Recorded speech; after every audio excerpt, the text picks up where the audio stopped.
इस कार्यक्रम के पुण्यार्जक हैं श्री रतनलाल जी, श्रीमती राजप्रभा, अशोक, ममता, आदित्य, रिद्धिमा, आकाश एवं विशाल सेठी, कोलकाता। अडमो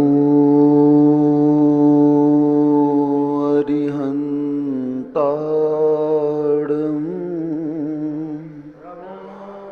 अडमो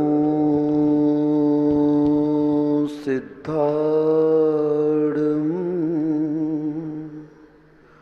अडमो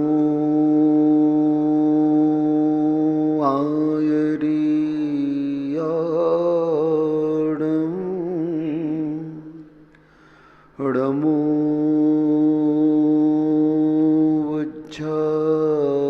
वज्झायाडम अडमो लोई सब साहूडम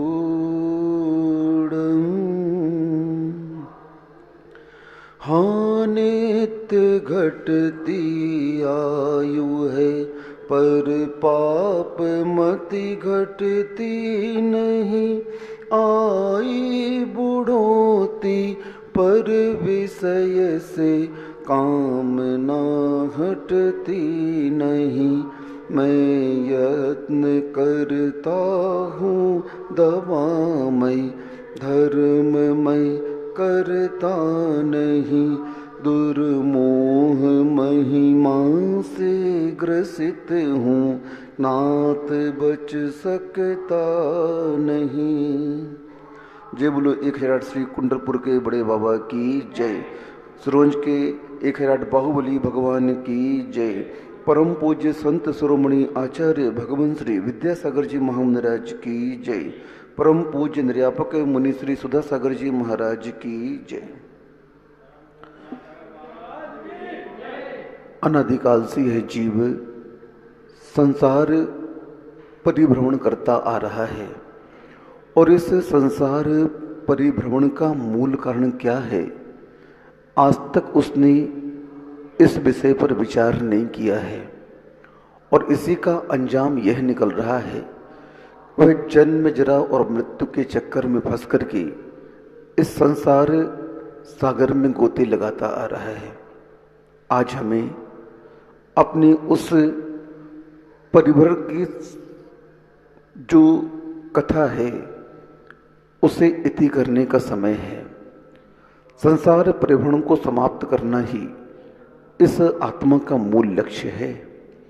जब तक संसार परिभ्रमण चलता रहेगा, जन्म जरा मृत्यु के दुखों से यह जीव कभी भी उभर करके ऊपर नहीं उठ पाएगा। संसारी प्राणी की दशा उस कसाई के बकरे की भांति होती है। कसाई का बकरा कितना भी उसे खिलाओ पिलाओ हष्ट पुष्ट कर दो, लेकिन एक दिन उसका अंजाम क्या होगा, उसे कटना पड़ेगा, उसे मरना पड़ेगा। यही दशा इस जीव की है। इस संसार में आने के उपरांत तुम कितने भी सुरक्षा के साधन अपना लो, तुम कितना भी अपने शरीर को बलिष्ठ कर लो, तुम कितनी भी संपदा जोड़ लो, इर्द गिर्द अपने आसपास तुम बहुत सारी सुरक्षा व्यवस्था बना करके रख लो, लेकिन मृत्यु जब आनी होगी तो वही सुरक्षा कर्मी तुम्हारी मृत्यु का निमित्त बन जाएगा और बना भी है। इतिहास इसका साक्षी है, गवाह है। इसलिए इस मृत्यु को मद्देनजर रखते हुए प्रत्येक जीव को इस संसार में आने के उपरांत इस संसार के कार्यों से थोड़ा सा विश्राम लेकर के अपनी आत्मा की ओर दृष्टिपात करने का पुरुषार्थ करना चाहिए। संसार के कार्य तो आप लोगों ने अनंतों बार किए, ये कोई नए कार्य नहीं है। कौन सा कार्य संसार में नया है, आप लोग मुझे ये बताएं, कौन सा कार्य नया है? आहार, भय, मैथुन, परिग्रह, ये चार संज्ञाएं अनादिकाल से चली आ रही हैं। एक इंद्रिय से लेकर के संगी पंचेंद्रिय तक ये संज्ञाएं सभी आत्माओं को इस संसार में मिलती हैं। लेकिन आचार्य कहते हैं इसमें विशेषता क्या है? इन संज्ञाओं से आप ग्रसित हैं तो एक इंद्रिय भी इन संज्ञाओं से ग्रसित है। सुन रहे हो? समझने का थोड़ा सा प्रयत्न करें आप लोग, पुरुषार्थ करें समझने का, क्योंकि हम अभी तक यही भूल करते आ रहे हैं कि हम जो कार्य कर रहे हैं उस कार्य में ही अपनी समझदारी लगा रहे हैं और उस संसार की सफलताओं को अपनी सफलता मानते आ रहे हैं। लेकिन संसार की सफलता इस मनुष्य पर्याय की हार है। क्या है? क्योंकि इस सफलताओं के पीछे आपने पता नहीं कितना पुण्य झोंक दिया। जो पुण्य आपने वीतरागता की आराधना करने से अर्जित किया था, जो पुण्य आपने पूर्व अवस्था में तप त्याग करके संचय किया था, जोड़ा था, उस पुण्य को आप लोगों ने संसार के कार्यों को संपन्न करने में लगा दिया। और हाथ में क्या आया?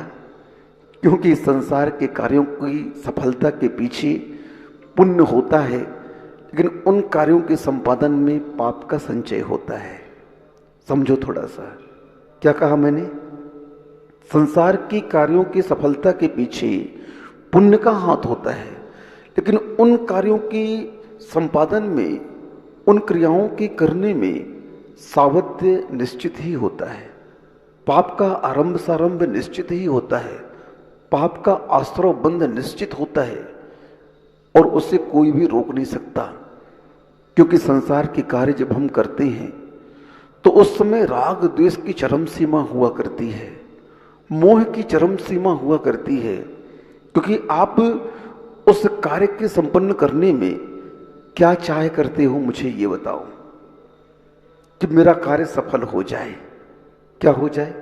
एन किन प्रकारेण, कैसे भी हो, मुझे यह सफलता प्राप्त करनी है। छल से, कपट से, साम दाम दंड भेद, आप लोग कुछ भी किसी भी हद तक गिरने के लिए तैयार हो जाते हैं। क्योंकि धर्म का ज्ञान तो आपके पास है नहीं, कर्म सिद्धांत को आप जानते नहीं हैं, और उस सिद्धांत के अभाव में आप लोग क्या कर बैठते हैं? आप लोगों को ज्ञान ही नहीं होता है। कार्यों की सफलता पुण्य की आश्रित है। राजाओं महाराजाओं के यहाँ जन्म लेने वाले, सेठ पुत्र बनने वाले ऐसा क्या करते हैं? ऐसे कौन सा उन्होंने पुरुषार्थ किया कि उनका जन्म सेठों के यहाँ हो रहा है, राजा महाराजाओं के यहाँ हो रहा है, तीर्थंकरों के कुल में हो रहा है? जरा चिंतन करो, सोचो विचारो। आज हमारी सोच बहुत छोटी होती जा रही है। हम उस आत्मा के बारे में चिंतन ही नहीं कर पा रहे हैं। हमारे अंदर ये विचार ही नहीं उठ रहा है कि हमें अपनी आत्मा का कल्याण भी करना है। इस संसार में आने के उपरांत मात्र एक ही लक्ष्य है सभी का, धन का संचय, पद प्रतिष्ठा की चाह है, और कोई भी लक्ष्य इसने नहीं रखा।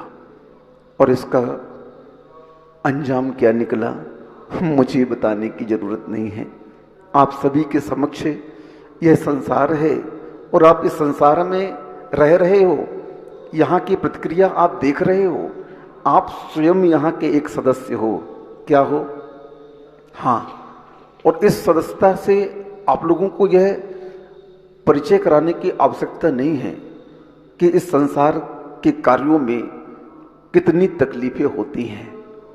गृहस्थ आश्रम में आप लोग रह रहे हो और गृहस्थ आश्रम में कितनी समस्याएं होती हैं, ये आप लोगों को बताने की आवश्यकता नहीं है मुझे। आप लोग स्वयं इसका अनुभव करते हो। लेकिन इन समस्याओं का समाधान अगर कोई है, संसार की समस्त समस्याओं का समाधान अगर कोई है, तो वह है वीतरागता की शरण। कौन सी शरण? वीतरागता की शरण के अभाव में आज तक संसार की समस्याओं का समाधान न हुआ है और न होगा। आचार्य कहते हैं संसार की सफलता भी पुण्य के आश्रित है और परमार्थ की सफलता भी पुण्य के आश्रित है। आप लोग जिस संसार में सफल होना चाहते हो, जिस पद प्रतिष्ठा को प्राप्त करना चाहते हो, वह पद प्रतिष्ठा भी पुण्य के अधीन है। किसके अधीन है? संसार की पद प्रतिष्ठा भी, संसार की ख्याति लाभ पूजा भी किसके अधीन है? पुण्य के अधीन है। भले वह पुण्य पूर्व में उपार्जित किया गया हो। कई बार यह प्रश्न आ जाता है, महाराज जी बहुत सारे ऐसे राष्ट्र हैं, ऐसे देश हैं, ऐसी कंट्री हैं कि जिन कंट्रियों में, जिन राष्ट्रों में, जिन देशों में मांसाहार ही बहुलता से साथ होता है और वहां पर बहुत संपन्नता देखी जाती है। आचार्य कहते हैं कोई नई बात नहीं है, ये पापानुबंधी पुण्य है। कौन सा पुण्य है? हमारे यहां भी 2 चक्रवर्ती इस पाप के अनुबंध के साथ नरक गए। कहां गए? नारायण प्रति नारायण, जो हमारे यहां सलाखा पुरुषों में पद कहे गए हैं, ये नियम से नरकगामी होते हैं। इनका नियम ही है ये। क्यों है? क्योंकि उस पुण्य का वे दुरुपयोग करते हैं। क्या करते हैं? हाँ, हम लोग भी आज यही कर रहे हैं। और समझना इसी बात को है। वर्तमान युग के जो ग्रंथ हुआ करते हैं, वो ग्रंथ में जो कहानियां हुआ करती हैं, लोग उसे किस्से कहानी छोड़ करके पढ़ते ही नहीं है। अरे किस्से कहानी कौन पढ़े? नहीं, पूरे शास्त्रों का, अध्यात्म का, सिद्धांत का मर्म वर्तमान युग में देखने को मिलता है। इस कैरेक्टर ने कैसा काम किया, कैसी एक्टिंग की, कैसी क्रियाएं की और उस क्रियाओं का अंजाम क्या निकला, ये वर्तमान युग ग्रंथ कहता है। राजा श्रेणिक ने सर्फ डाला यशोधर महाराज के ऊपर, परिणाम क्या निकला? तत्काल 33 सागर की आयु का बंद हो गया। वहीं पर जब उसने परिणाम बदले, देखो क्या हुआ, क्षायिक सम्यक दृष्टि बन गया। प्रथम सोता बन गया भगवान महावीर के समोसरण का, और उनके पादमूल में बैठकर के उसने तीर्थंकर प्रकृति का बंद कर लिया। अब इस कथा में पूरा का पूरा सिद्धांत, अध्यात्म, पूरा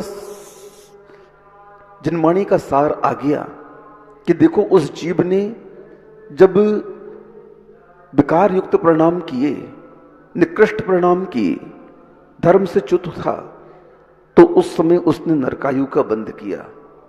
और जब उसको समझ आई, जब उसने अपनी सोच को बदला, अपनी क्रियाओं को बदला, अपने पुरुषार्थ को बदला, तो अंजाम क्या निकला?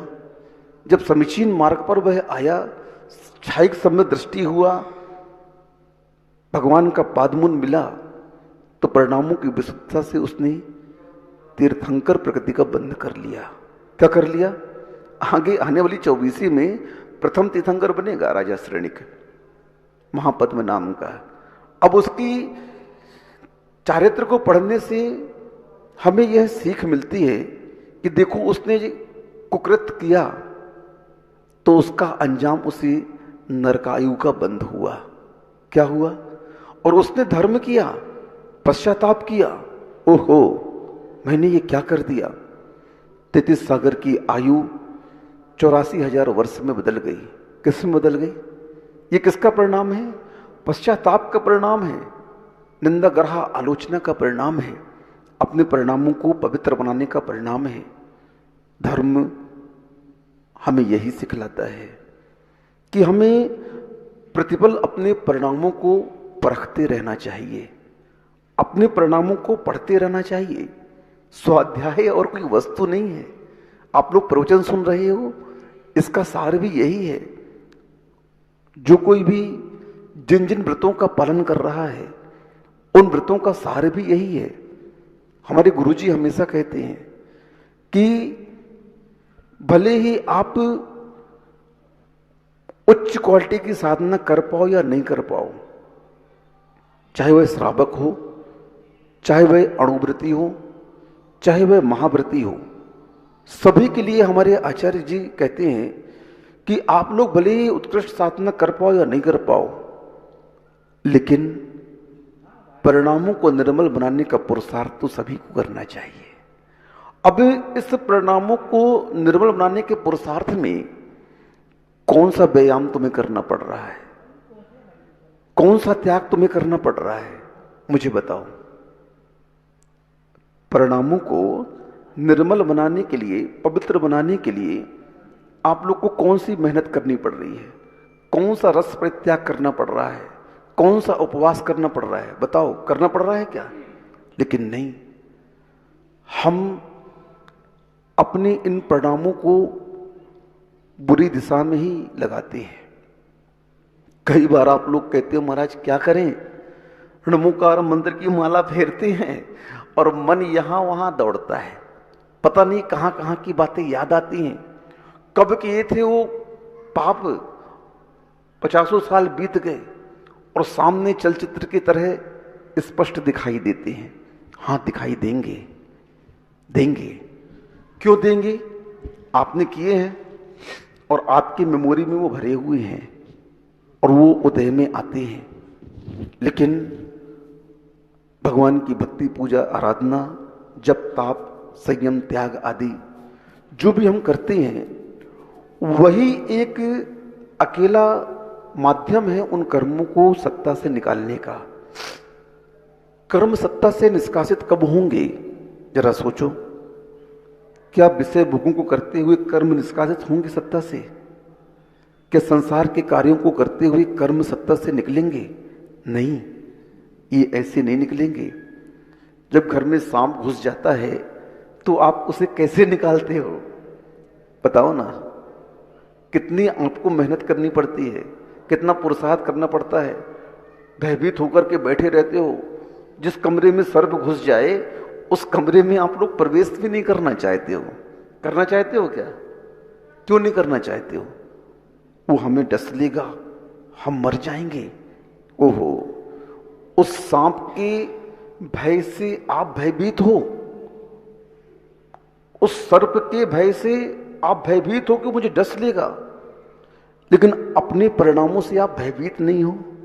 बड़ी आश्चर्य की बात है। सर्प तो एक बार डसेगा, लेकिन आपके परिणाम आपको बार बार मार रहे हैं। इस जीव का अहित करने वाला कोई दूसरा नहीं है, स्वयं के परिणाम है। कौन है? इस जीव का कोई अहित नहीं कर सकता। किसी के अंदर वह शक्ति नहीं है कि इस जीव का कोई कुछ बिगाड़ कर दे। हम अपने पांव में कुल्हाड़ी अपने ही परिणामों से मारते हैं। हम अपना पतन अपने ही परिणामों से करते हैं। यह जीव की सबसे गंदी आदत है, सबसे बड़ी भूल है, और इस भूल का वह सुधार करना नहीं चाहता है। नहीं करो, मुझे क्या करना। आचार्य कहते हैं, मैंने तो बता दिया सन्मार्ग क्या है, कुमार्ग क्या है, कर्म का आश्रय और बंध कैसे होता है, संवर और निर्जरा कैसे होता है, मोक्ष कैसे प्राप्त किया जाता है। मैंने 7 तत्वों के बारे में बहुत विश्लेषण कर दिया है। अब इस विश्लेषण को सुनकर के आप कितना अभ्यास करते हैं उस आश्रय और बंध से बचने का, ये आपके ऊपर आधारित है। संसार के कार्यों की सूची कभी समाप्त होने वाली नहीं है। संसार कभी भी नष्ट नहीं होगा, बल्कि हमें अपने परिणामों को इस संसार से हटाना होगा। संसार तो अनादिकाल से है और अनंत काल तक रहेगा, लेकिन इस संसार में आने के उपरांत हमें अपनी आदत सुधारनी पड़ेगी। जो आदत हमारी संसार की उन वस्तुओं के प्रति है, परिग्रहों के प्रति है, इन संबंधों के प्रति है, उन आदतों को आपको सुधारना पड़ेगा। क्योंकि हमारे ज्ञान को अज्ञान में बदलता कौन है? हमारा ज्ञान अज्ञान रूप कैसे होता है? तो आचार्य कहते हैं, मोह परिणाम है। किसके परिणाम से? मोहेन समृतम ज्ञानम स्वभावम लपते नहीं, मत्तः पुमान पदार्था नाम यथा मदन को द्रवहे। पूज्यपाद स्वामी जी ने इष्टोपदेश ग्रंथराज में ये कह दिया कि ज्ञान अज्ञान कब होता है? जब वह मोह से आवृत होता है, घिरा हुआ होता है। मोहेन समृतम ज्ञानम, और वह स्वभाव को प्रकट नहीं होने देता है। हमारा स्वभाव जो आत्मा का है वह आज प्रकट क्यों नहीं हो रहा है? हमारा ज्ञान अज्ञान के रूप में क्यों बदला हुआ है? मात्र मोह के कारण। उदाहरण दे दिया, शराबी व्यक्ति उस शराब के नशे में आकर के क्या करता है, कहीं पत्नी को बेटी कहता है, कहीं बेटी को पत्नी कहता है, उसे होश ही नहीं है कि वो क्या कर रहा है। दी सेम पोजीशन मोही व्यक्ति की हुआ करती है, उसकी भी क्रियाएं ऐसी ही होती हैं। संसार में आने के उपरांत वह संसार को अपना मान बैठा है। क्या कर रहा होता है, ये मेरा ये मेरा ये मेरा, हो तेरा, ले जा अपने साथ में उठा करके इसे। सुनो वालों, एक प्रश्न है, अगर कर्म ये छूट देता आप लोगों को कि संसार में कमाई हुई संपत्ति आप अपने साथ ले जा सकते हो, तो जरा सोचो सिरोंज की व्यवस्था क्या होती, इस विश्व की व्यवस्था क्या होती। क्या कोई संबंध होता, कोई मित्र होता, कोई पिता होता, कोई पुत्र होता, कोई पत्नी होती, जो 18 नाते हैं ना, ये सारे समाप्त हो जाते। सज्जनता का कहीं भी नाम नहीं होता, धर्म में कोई जानता ही नहीं, करता ही नहीं, कोई भी कोई आराधना नहीं करता, मार काट के अलावा कुछ नहीं बचता। क्या होता, मार काट के अलावा कुछ नहीं बचता। सब व्यक्ति क्या करते, मात्र संपत्ति को अर्जन करते, संग्रह करते, जोड़ते। क्यों, साथ में जाएगी ना। लेकिन धर्म ने यहां पर पूर्ण विराम लगा दिया। क्या कर दिया, अल्प विराम नहीं, पूर्ण विराम लगा दिया। हे आत्मन, तू यहां आकर के कितना भी छल कपट कर ले, कितनी भी संपत्ति का अर्जन कर ले, कितना भी मायाचारी करके लूटपाट कर ले तू, लेकिन अंजाम क्या होगा, तेरी संपत्ति यहीं की यहीं रह जाएगी। और इस संपत्ति में जो तूने पाप का अर्जन किया है ना, वो पाप का अर्जन गठरी बनकर के तुम्हारी ठठरी के साथ जाएगा। क्या जाएगा, ठठरी, यानी जब आप लोग मर जाते हो ना तो वो बांधते हैं ना टिकटी वगैरह, उसको ठठरी बोलते हैं। तो ठठरी में क्या जाएगा, पाप की गठरी जाएगी। क्या जाएगी, हाँ, आचार्यों ने सूत्र लिख दिया, विग्रह गतौ कर्म योग है। क्या कह दिया, विग्रह गति में कर्मण का योग होता है। क्या होता है, जो कर्म आपने पूर्व में किए उन कर्मों की गठरी बनकर के कर्मण का योग में साथ साथ जाती है और वहां खुलती है। कहां खुलती है, जहां आपको जन्म लेना है। ये कर्म भूमि है। क्या है ये, आप लोग जहां पर बैठे हो, जहां पर आप पुरुषार्थ कर रहे हो, आचार्यों ने इस भूमि का नाम कर्म भूमि रखा है।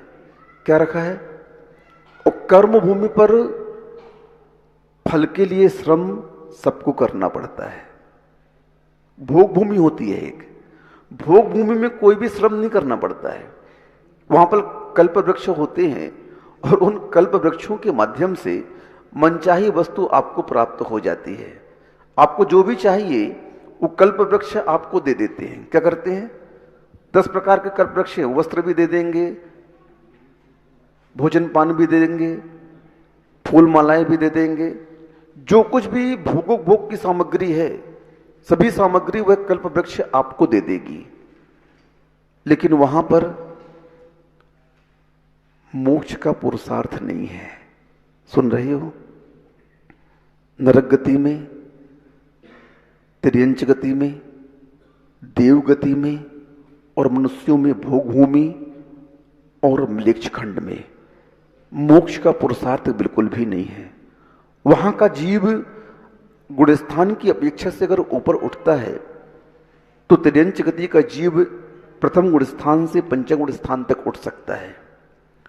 देव और नारकी 1 से 4 गुणस्थान तक जा सकते हैं। भोग भूमि का मनुष्य भी 1 से 4 गुणस्थान तक जा सकता है। म्लेच्छ खंड में मात्र एक ही गुणस्थान होता है, मिथ्यात्व गुणस्थान। म्लेच्छ खंड का मनुष्य कोई भी साधना नहीं कर सकता है। हाँ, चक्रवर्ती जब दिग्विजय के लिए जाता है, उसके साथ जो आर्य क्षेत्र में आ जाते हैं, आर्य खंड में आ जाते हैं, वे जरूर मोक्ष पुरुषार्थ के भागी हो जाते हैं, योग्यता उनके अंदर आ जाती है। लेकिन वहां पर रहने मात्र से उसका पुरुषार्थ प्रथम गुण स्थान युक्त ही रहेगा, उसके ऊपर वह नहीं बढ़ सकता है। अब बचा मात्र एक कर्म भूमि का मनुष्य। कहां का मनुष्य?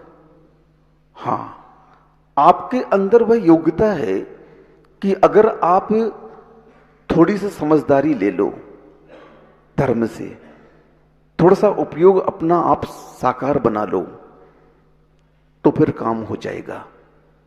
सम्यक दर्शन की उत्पत्ति में दो बातें कही हैं।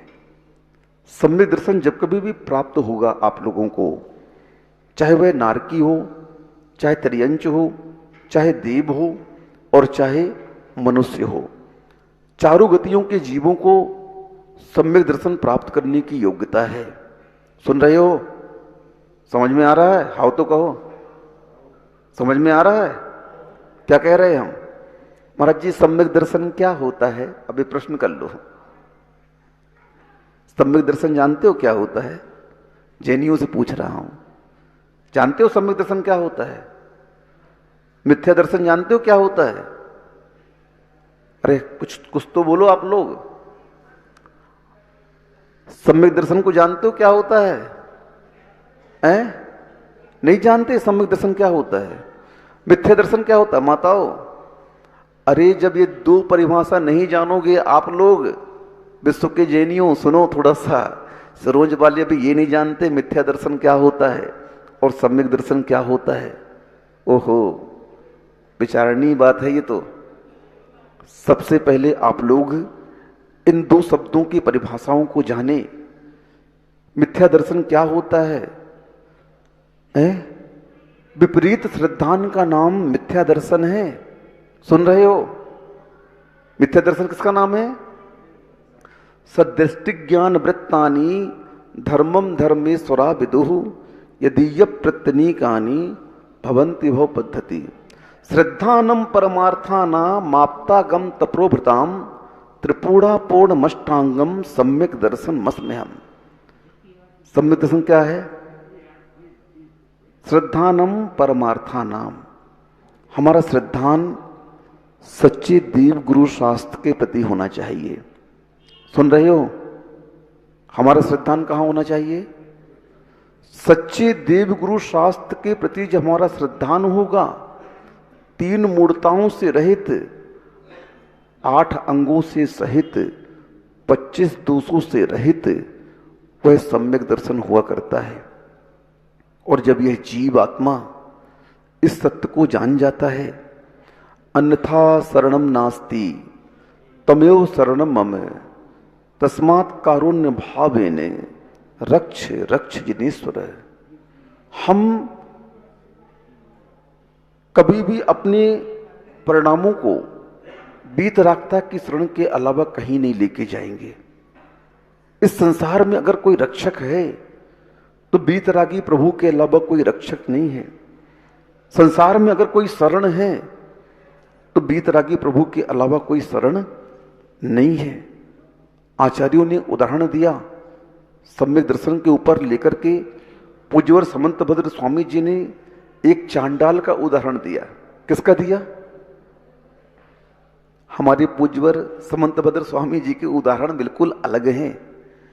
आवास दान में सूकर का उदाहरण देते हैं, पूजा में मेढक का उदाहरण देते हैं, सम्यक दर्शन में चांडाल का उदाहरण देते हैं। क्या कोई उन्हें उच्च पात्र नहीं मिला क्या? बताओ, इतने बड़े आचार्य थे, क्या उन्हें कोई उच्च पात्र की खोज नहीं की थी? उनके सामने कोई उच्च पात्र नहीं था, कोई मुनि, कोई श्रावक अच्छा नहीं था कि उस उदाहरण में वे उसे रख देते?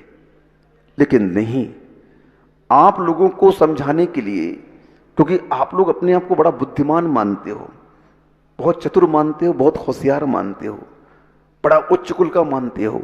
नहीं, धर्म का संबंध कुल से नहीं परिणामों से होता है। किससे होता है? धर्म का संबंध कुल से नहीं परिणामों से होता है।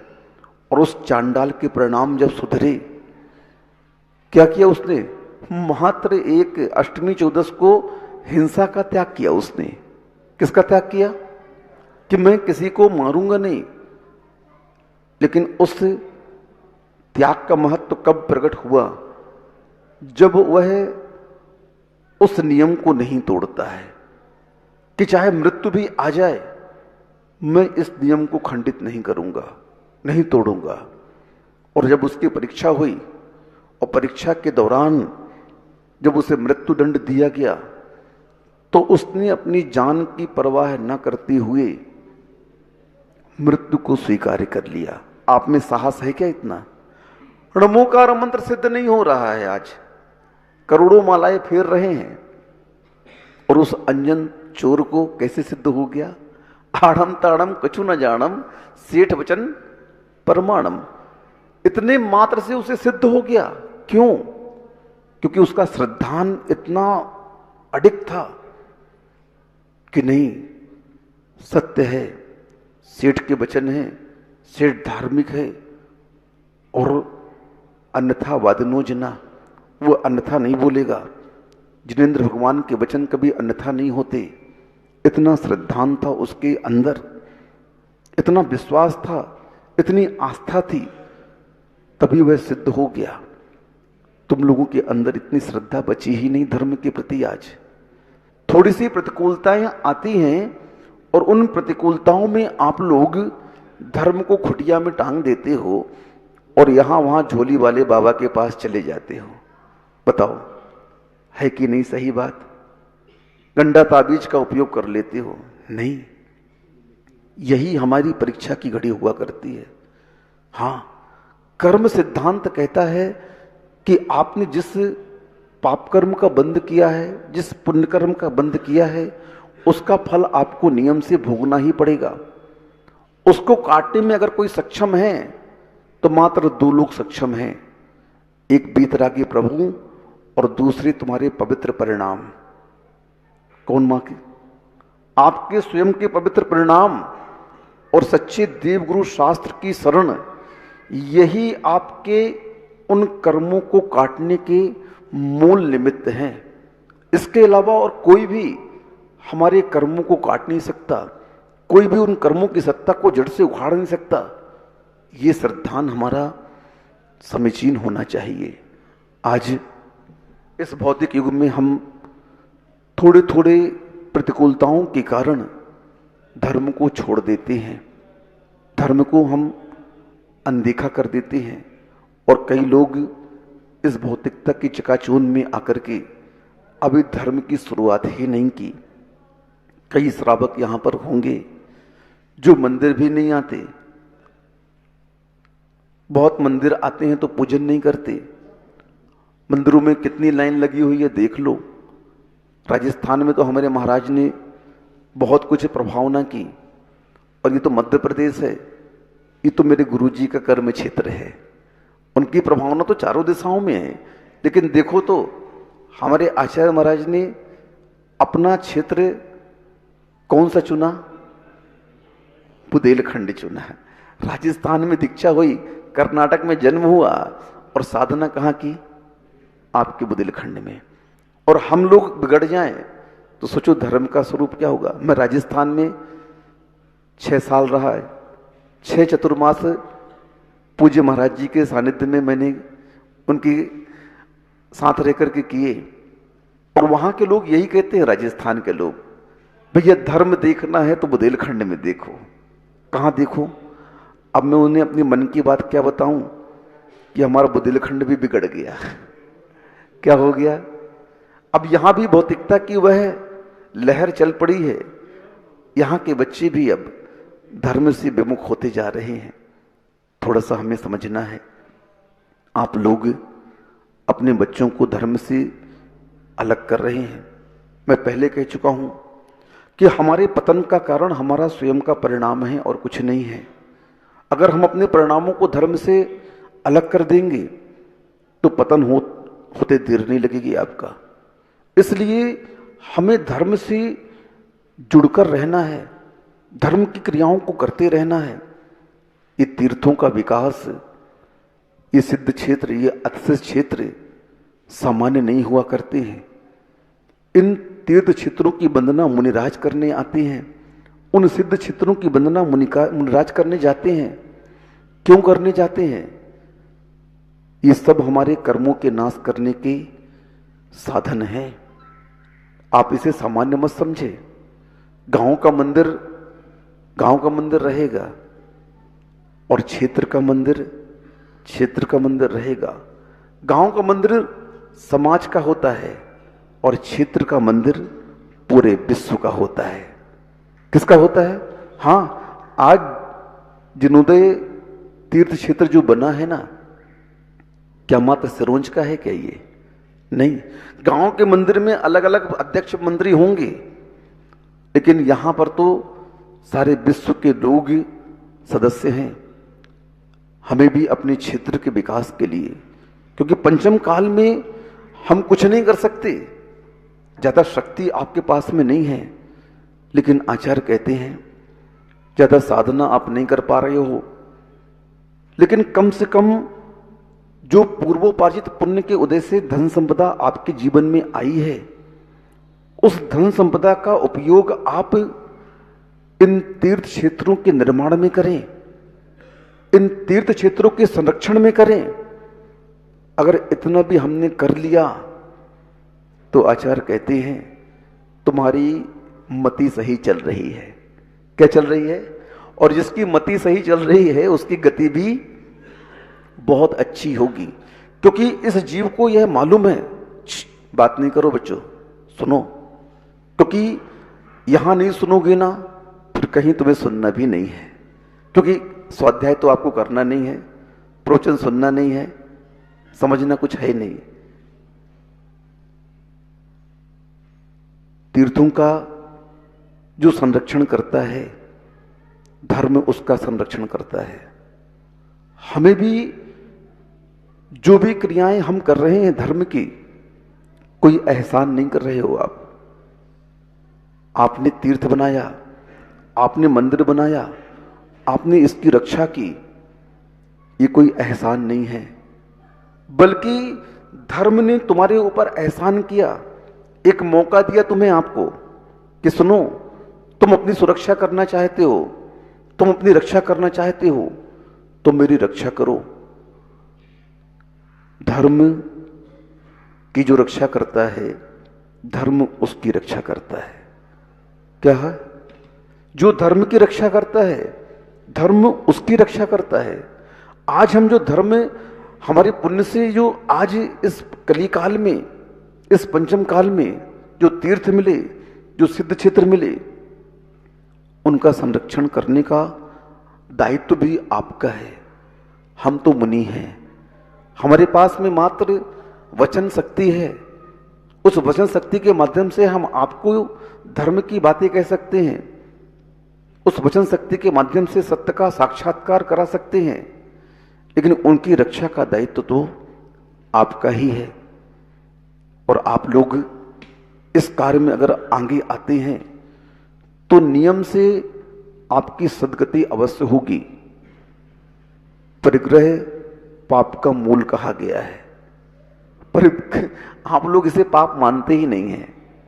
सबसे बड़ी समस्या यहां पर यही आती है कि संसारी प्राणी चार पापों को तो पाप मानता है। मेरे साथ बोलना आप लोग। हिंसा करना, जोर से बोलो, आप लोग भी बोलो। हिंसा करना, झूठ बोलना, बलात्कार करना, चोरी करना, परिग्रह रखना, देखो हम आपसे क्या छुड़ा रहे हैं। ओ माताओं, ये जो पीली पीली दिख रही है ना आपके गले में, ये क्या है? पाप है। क्यों? ये तुम्हारे लिए गले काटने का साधन है। अब बताओ, परिग्रह पाप का मूल है। क्या है? ये सभी पापों का जनक कह लो। क्या कह लो? जनक है। अब इस पाप के मूल को हम अगर धर्म में लगा दें तो ये धर्म बन जाता है।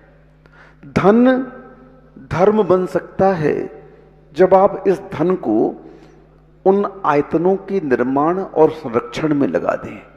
सुन रहे हो? कल मेरे एक पास एक व्यक्ति आया, यहीं का था,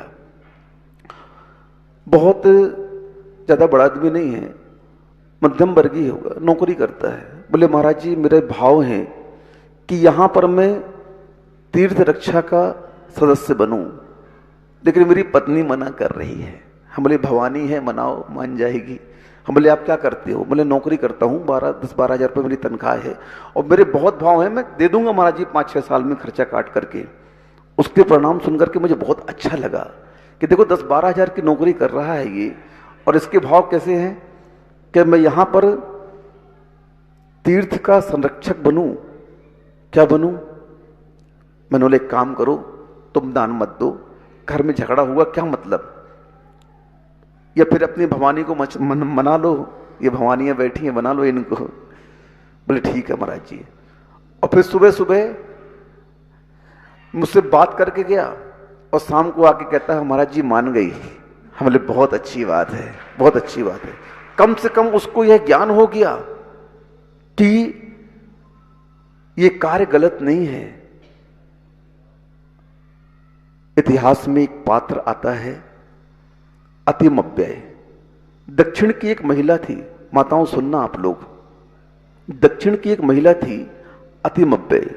दान चिंतामणि करके एक किताब उसके नाम से छपी हुई है, और उस किताब में उसका बहुत अच्छा चित्रण दिया गया है। हम लोग जब दुर्ग में थे गुरु महाराज के साथ में, पंचकर्णक हो रहे थे, उस समय इस किताब का विमोचन हुआ था, और आचार्य श्री जी ने बोला कि इस किताब को प्रत्येक श्रावक को पढ़ना चाहिए कि दान की अचिंत महिमा कैसी होती है, दान का साक्षात प्रभाव कैसा होता है। उस महिला ने देखो, जो कर्नाटक के एक बहुत राजघराने में जन्म ली, बहुत बड़े घराने में जन्म लिया उसने। उसके पिता अमात्य थे और उसकी शादी एक अमात्य के साथ हुई। उसका नाम दान चिंतामणि था, और उस महिला ने बाल्य अवस्था से ही जो स्वप्न देखे वो हजारों के देखे। हम आप लोगों से पूछते हैं, क्या आप लोगों को कभी स्वप्न आए कि मैं 1000 जिन बिंबों का निर्माण कराऊं, वो भी सोने के? ओ माताओं, अपने अपने गहनों के तो बहुत स्वप्न आए होंगे कि मुझे अच्छा हार मिल जाए, हीरों का, इसका उसका, ये ज्वेलरी मिल जाए, लेकिन आज तक किसी भी महिलाओं को ये स्वप्न नहीं आया कि मैं 1000 जिन बिंब बनवाऊं, वो भी सोने के। मैं 1008 मुनियों को एक साथ आहार दूं, मैं 1000 कुओं का निर्माण कराऊं, मैं 1000 उस धवल ग्रंथ की प्रतिकृति छपवा करके, सोने का कवर लगवा करके उसे मंदिर में बैठवाऊं। ऐसे ऐसे स्वप्न उस आत्मा को आए। सुन रहे हो कैसे स्वप्न आए उसे? और मात्र उसके स्वप्न स्वप्न में नहीं रहे, उसने हकीकत रूप दिया इसको। उसने 1000 जिन बिंब बनवाए, वो भी सोने के, और उसे स्थापित किया मंदिरों में। उसने 1000 धवल ग्रंथ छपवाए और स्वर्ण की कवर लगा करके जिन माणियों को उन मंदिरों में रखा। उसने 1000 मुनियों को एक साथ आहार दिया। उस समय 5 वर्ष में मुनियों का सम्मेलन हुआ करता था, और पूरे भारत के मुनि एक जगह इकट्ठे होकर के धर्म के बारे में चिंतन मनन किया करते थे। वहाँ के वातावरण के बारे में, भारत के क्षेत्रों के बारे में विचार विमर्श होता था कि कहाँ पर धर्म की प्रभावना करनी है, कैसा करना है। युग प्रतिक्रमण कहते हैं उसे। क्या कहते हैं? 5 वर्ष में युग प्रतिक्रमण हुआ करता था, और वह युग प्रतिक्रमण उस आत्मा के पुण्य से, उस अतिमव्यय के पुण्य से गोमटेश में हुआ। कहाँ हुआ? गोमटेश में हुआ। और वहां पर हजारों मुनि इकट्ठे हुए, और उसने एक साथ उन हजारों मुनियों को आहार दिया। देखो उसकी भावना कैसी थी। आज हमारी भावना कितनी निकृष्ट है। और उसके पास में जब उसकी शादी हुई ना, तो बैलगाड़ियों में हीरे जवाहरात सोने उसके दहेज में मिले थे, और उस ससुराल में भी उसका यह क्रम जारी था दान करने का। आप लोगों से धन छूटता नहीं है। आप लोग धन को कितना पकड़ करके रखते हो, परिणाम क्या निकलता है? कुछ नहीं, पाप के बंध के अलावा कुछ नहीं है। जितने भी आप घर में परिग्रह जोड़ के रखे हो, ये यूं कह लिया जाए कि जितना भी हम अपने इस शरीर के उपयोग में उपभोग करते हैं उस धन का, वह सारा का सारा मल के रूप में बदल जाता है। सुन रहे हो? आप अपने शरीर के उपयोग में जितना भी धन का उपयोग करेंगे, चाहे वह खाने में हो, चाहे वह पहनने में हो, चाहे वह आभूषण के रूप में हो, चाहे वह अन्य वस्तु के रूप में हो, वह सब मल के रूप में बदल जाएगा। खूब लिपस्टिक पॉलिश लगा लो आप, नेल पॉलिश लगा लो आप, क्या होगा? थोड़ी देर बाद बदबू आएगी। शरीर का स्वभाव है। खूब गरिष्ठ खा लो, इष्ट खा लो, खूब मनमन का खा लो, मल बन जाएगा। हर चीज यहां पर नष्ट होने वाली है जो आप अपने शरीर के लिए धन को खर्च कर रहे हैं। लेकिन जब उस धन को हम धर्म में खर्च कर देते हैं तो वह धन अमर बन जाता है। व्यक्ति भी अमर बन जाएगा और धन भी अमर बन जाएगा। सम्यक दृष्टि की पहचान यहां पर यही हुआ करती है। मिथ्या दृष्टि उस धन संपदा का संग्रह करके उसे रख देता है। क्या कर देता है? खजाने में डाल देता है। और सम्यक दृष्टि उस धन का सदुपयोग अपने जीते जी इन तीर्थ क्षेत्रों के संरक्षण, इन तीर्थ क्षेत्रों के निर्माण में लगा देता है। वह एक पल भी विचार नहीं करता है, क्योंकि वह सम्यक दृष्टि है। उसे इस बात का ज्ञान है कि आज मेरी पर्याय, आज मेरा कुल, आज मेरा रूप, आज मेरी बुद्धि, मेरा बल, मेरा वैभव, मेरी संपत्ति, जो कुछ भी मुझे मिला है, ये किसके परिणाम का फल है? ये धर्म के परिणाम का फल है। सुन रहे हो आप लोग? आज जो कुछ भी आपको मिला है, यह साक्षात धर्म का पुण्य है। महिलाएं तो बहुत होती हैं, पुरुष तो बहुत होते हैं।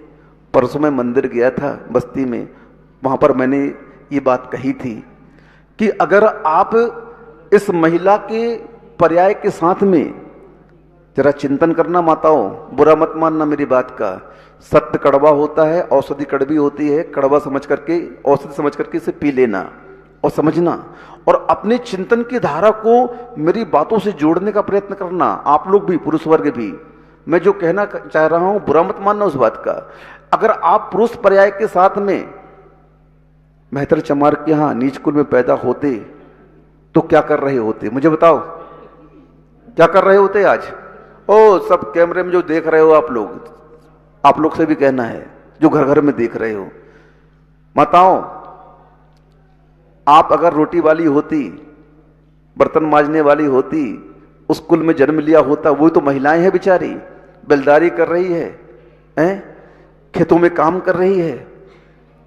उस कुल में जन्म क्यों नहीं हुआ तुम्हारा? आप लोग उस कुल में क्यों नहीं जन्मे? बताओ मुझे।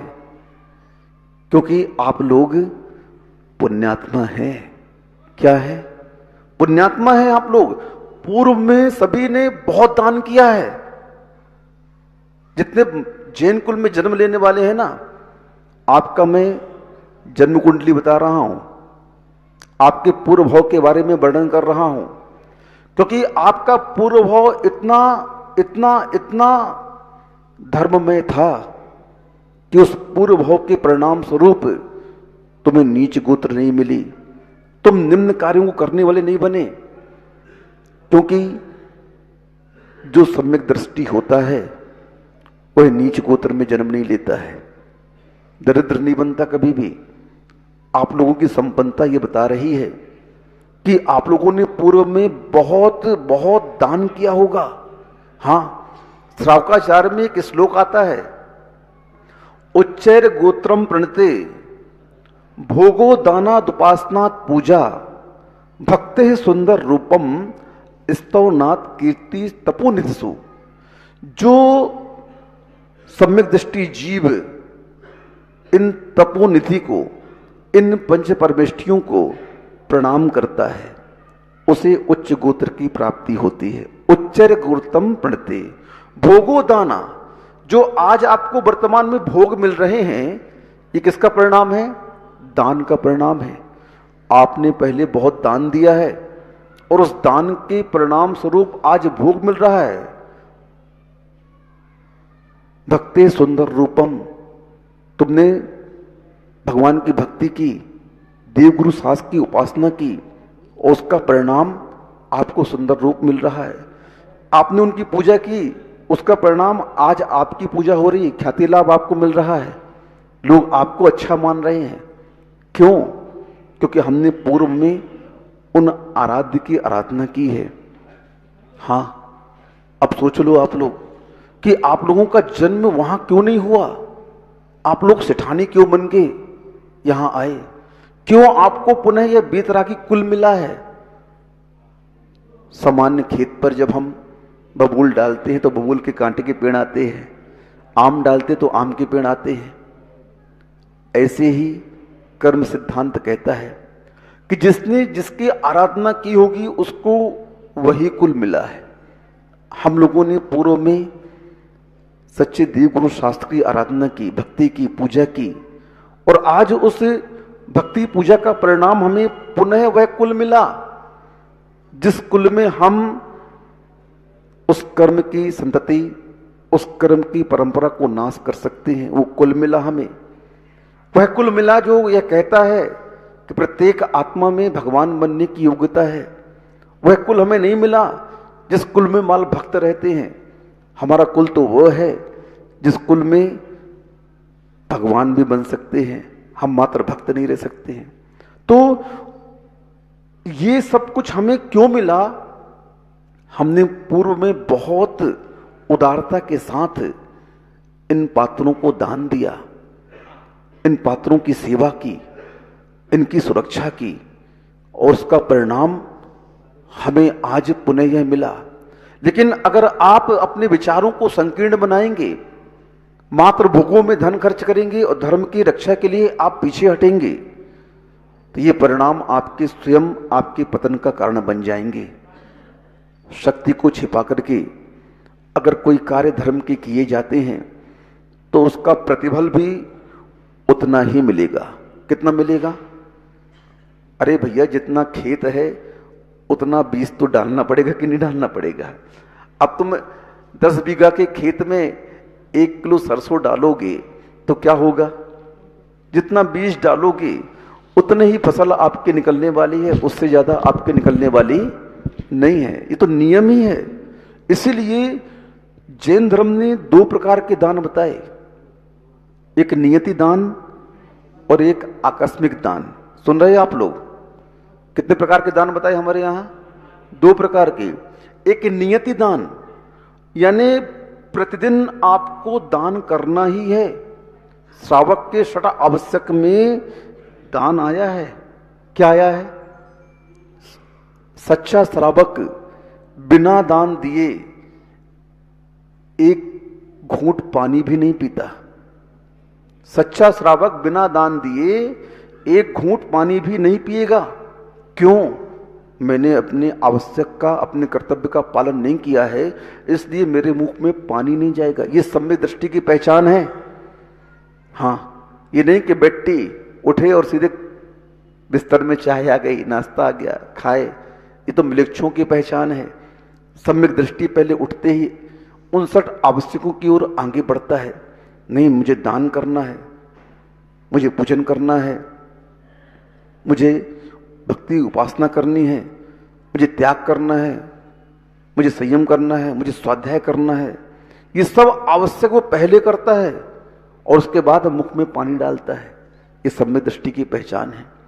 तो हमें जो कुल मिला है वर्तमान में, जो पर्याय मिली है, हम उच्च गोत्र में आए, वीतरागता की शरण मिली, हमें बुद्धि मिली, हमें रूप मिला, हमारी प्रतिष्ठा मिली, ये सबका कारण मात्र एक धर्म है। कौन है? पूर्व में आपने बहुत त्याग किया है, बहुत साधना की है, धन का भी त्याग किया और अभक्ष का भी त्याग किया, संयम का आपने बहुत पालन किया, तब जाकर के मनुष्य पर्याय में ये श्रेष्ठ कुल मिला है। हाँ, और इसके उपरांत इस कुल को प्राप्त करने के उपरांत अगर उस पूर्व की परंपरा का हम लोप कर देंगे, हम इनकी आराधना नहीं करेंगे, इनकी भक्ति पूजा नहीं करेंगे, इनका संरक्षण नहीं करेंगे, तो परिणाम क्या निकलेगा? ये कुल आपसे छीन लिया जाएगा।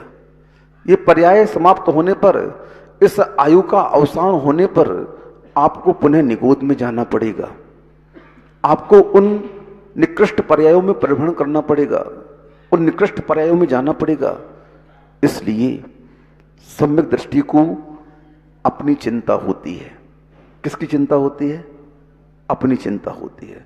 और वह अपनी चिंता करते हुए अपने उन आवश्यकों को करता है। हां, पर को अपना मानना यह मिथ्यात्व है, और निज को अपना मानना यह सम्यक्त्व है। इस संसार में आपका क्या है? मैं पहले कह चुका हूं कि अगर यहां से संपत्ति ले जाने की व्यवस्था होती तो संसार का स्वरूप क्या होता है? यहां जो आपने अर्जन किया है धन का, ले जाने की व्यवस्था होती तो संसार का स्वरूप क्या होता? आप जरा सोचो। इसलिए मरने के उपरांत ये कह दिया आपसे, ए भाई जरा सोच ले, समझ ले, कितना भी तू यहां पर संग्रह कर ले, कफन में जेब नहीं होती। क्या नहीं होती? कफन में जेब नहीं होती, तो रखकर कुछ नहीं ले जा सकता है। दानी को हमारे यहां कंजूस कहा है। क्या कहा है? महाराज जी उल्टी बात कर रहे हैं। क्या कह रहे हैं? सुन रहे हो सिरोंज वाले? हाउ तो कहो कम से कम। सो रहे का? नहीं सो रहे ना, जग रहे ना। क्योंकि मैंने पहले कह चुका हूं मैं कि सम्यक दर्शन प्राप्त करना है तो दो बातें बहुत आवश्यक हैं, जागरूक अवस्था और साकार उपयोग। कौन सी अवस्था? सिद्धांत में यह बात आ जाती है कि सम्यक दर्शन अगर जिसको भी होगा तो ये दो बातें आवश्यक हैं सम्यक दर्शन को प्राप्त करने के लिए। नींद में कभी किसी को सम्यक दर्शन नहीं हो सकता, यानी आपको सम्यक दर्शन प्राप्त करने के लिए जागना होगा। क्या करना होगा? और दूसरा है साकार उपयोग। कौन सा उपयोग? साकार उपयोग का क्या अर्थ है? पापमय उपयोग से हटकर के धर्ममय उपयोग में आने का नाम साकार उपयोग है। हमारा उपयोग जब तक साकार नहीं होगा, जब तक हम स्वयं के परिणामों से स्वयं के कल्याण की बात नहीं सोचेंगे, तब तक वह उपयोग साकार हो ही नहीं सकता है। इसलिए साकार उपयोग की साधना करो। पहले क्या करो? क्या साधना करो?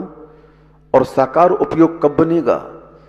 जब हम अपने उपयोग की धारा को सच्चे देवगुरु शास्त्र के चरणों में समर्पित करेंगे, उससे अपना संबंध स्थापित करेंगे, तब कहीं जाकर के हमारा उपयोग साकार होगा। उपयोग से स्खलित होना कोई बड़ी बात नहीं है। मन में विचार आना, उसके लिए कोई पुरुषार्थ नहीं करना पड़ता है। मुझे बताओ, कुविचारों के लिए किसी प्रकार का पुरुषार्थ करना पड़ता है क्या जैन साहब? मुझे बताओ। लेकिन अच्छे विचारों के लिए क्या करना पड़ता है? संगति करनी पड़ती है, अच्छी स्वाध्याय करना पड़ता है, तीर्थों की वंदना करने के लिए जाते हैं आप लोग, मुनियों की वंदना करने के लिए जाते हैं, दान देते हैं, चौके लगाते हैं, पता नहीं कितने कार्य करते हैं अच्छे विचारों के लिए।